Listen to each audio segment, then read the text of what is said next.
Hello, everyone. Thank you for having me.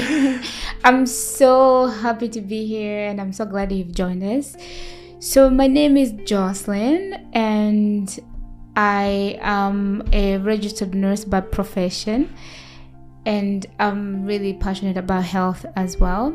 And I think that health is the best gift we've ever been given. And at the end of the day, you know, when you're not healthy, everything else stops. And I think it's also hard because we are constantly put in situations where we have to survive, working too much, not taking care of ourselves, not having time to exercise. What? Relationships? There's all these other things. There's 7 areas of health, say 5. Yeah, it can be overwhelming sometimes. That's right. But one thing I've noticed, and what brings me back to taking care of myself, is this idea that when I'm not healthy, everything else stops. And also just watching people go through their own health challenges just reminds me how precious life is. And at the end of the day, I'm a big fan of quality of life, because there's one life and you can choose how well you want to feel throughout their life. You could have one life and a struggling one. Yeah, that's very true. And for me, so that's why I got really excited about Nyhanel health. And I feel like every time I see you, I ask you a question about health and you always give me like the deepest, like latest, cutting edge answer. And I'm like, oh my god, that's amazing, because you're constantly reading about health. And so I got so excited watching your videos. And that's why when I ran into you, I was like, oh my god, I watched everything. Awesome. Actually, I was thinking, speaking to you about sleep, because you've written a book on sleep, and I was actually surprised as I was reading the research and all that, the information more about sleep, how sleep can be an influencing factor whether you're going to be successful in life or not, even health-wise speaking, and how things like cancer, obesity, diabetes can actually come as a result of you not taking care of that aspect of life which comes to sleeping. So maybe one of these days I could ask you more details on sleep. What are the best things to do to optimize my sleep? What are steps I can take? When can I do certain things to make sure that by the time I go to bed, I'm actually gonna get into that deep sleep? I would love to come. When you get to the sleep video, call me. And you are so right. Sleep is important, and it's the number one pillar of health. And for a long time, we had research looking into, is exercise or nutrition more important than, say, other aspects of health? But we know from lifestyle medicine that we need to look into all 6 areas of health, which you discuss. But I argue that sleep is the number one pillar of health. So you've got sleep. Okay? Yeah. And let's go down and look at how sleep influences other areas. Yeah. When you are well rested, you've had high quality sleep, you will have long lasting energy to exercise. Yes. Your hormones will be well balanced and optimized. That's true. To have better relationship with food. Okay? Meaning your hormones will allow you to feel full effectively, and the hunger and the fullness will be optimized naturally and effectively. Okay? Yeah. And then when you are well rested and you have rested your brain, you will have a better mood, okay? And better emotional regulation to have better relationships as well with other people. Yeah. Okay, you have better choices in the end. So meaning you'll be less likely to participate in unhealthy behavior. Yeah. We already covered almost 5. And then another area of health that's really important, of course, we talk about water and sunlight.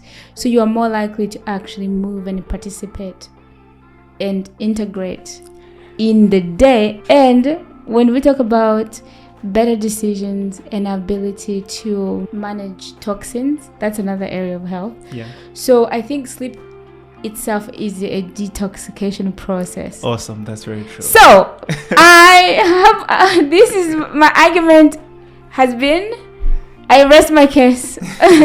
Awesome. I also have heard about sleep having to do with accidents. When these you know how in Canada and other areas in the northern area that they change the times based on how the sunset is going, and sometimes we have shorter nights, and other times we have longer days or longer nights. So the times when we have shorter nights, it's reported that there's more accidents happening as opposed to when we have longer nights. Just an increase by 2 or 1 hour from the people, like them being unable to sleep these 2 or 3 more hours, can make a deep, profound effect on also the aspect of accidents or not.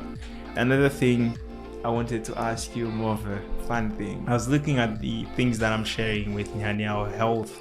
There is these factors, right? First of all, principles of health include sleep.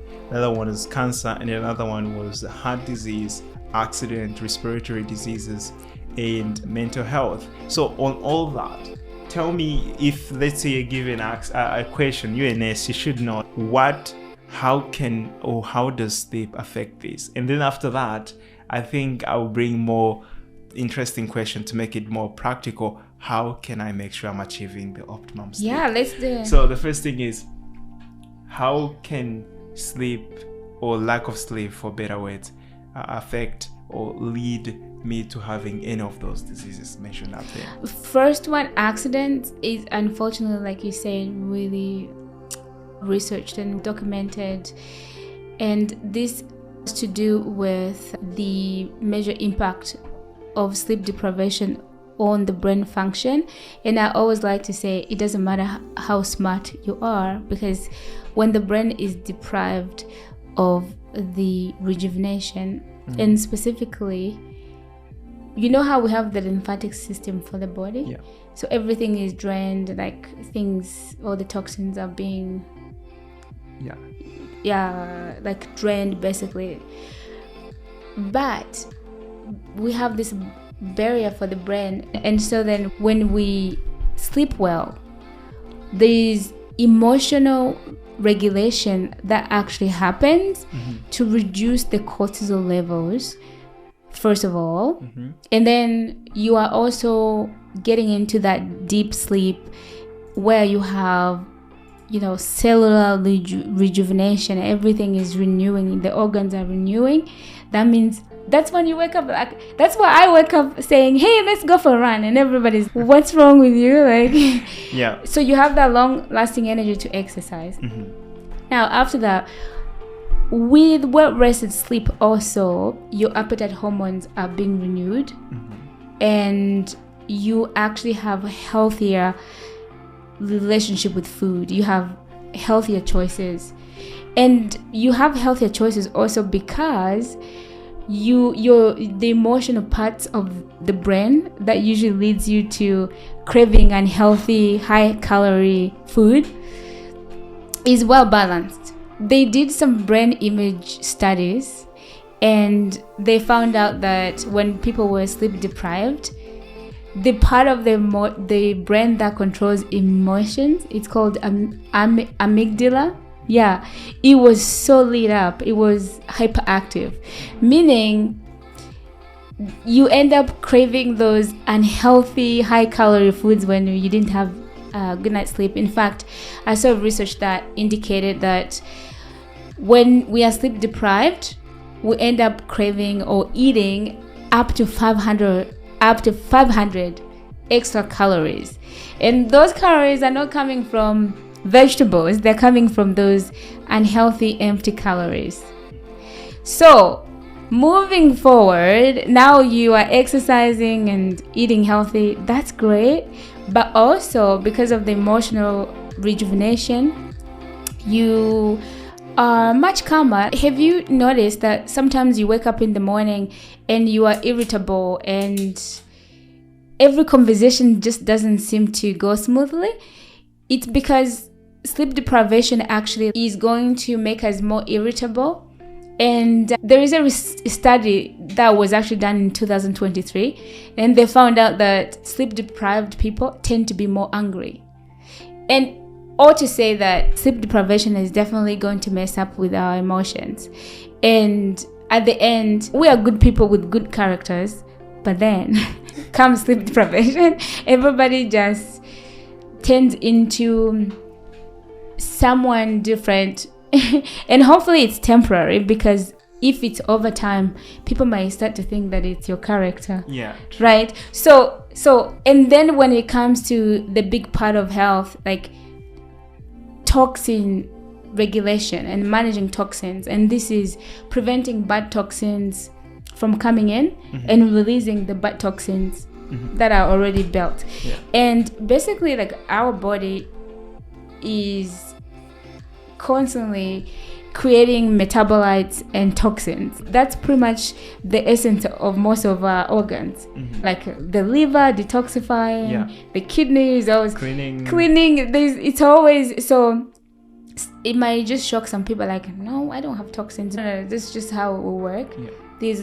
And the goal is not to have toxins, because we can't avoid it, we're humans, but to always clean them out. Okay. And this is why, for example, in my practice, sometimes you see people who have brain problems or neurological symptoms because they say they have buildup of urea, because the liver wasn't able to detoxify. Wait, I have a question. So you mean if you have buildup of urea, it could cause brain problems? Yeah, and I'm just saying all this to show you the importance of detoxifying the toxins that already build up. Yeah, but good news is it's during sleep that we are actually able to rejuvenate the organs, to recharge, to re-empower the organs to be able to do their jobs better of detoxifying. But when it comes to the brain, the detoxifying is happening during sleep. So you mean if I don't sleep, I'm more likely not to detoxify my brain? Yes. And that will cause what problem? So during the day, the body is actually detoxifying using the lymphatic system. Okay. But unfortunately, with the brain though, the lymphatic system for the body doesn't work. For the brain has a specific different system. It's called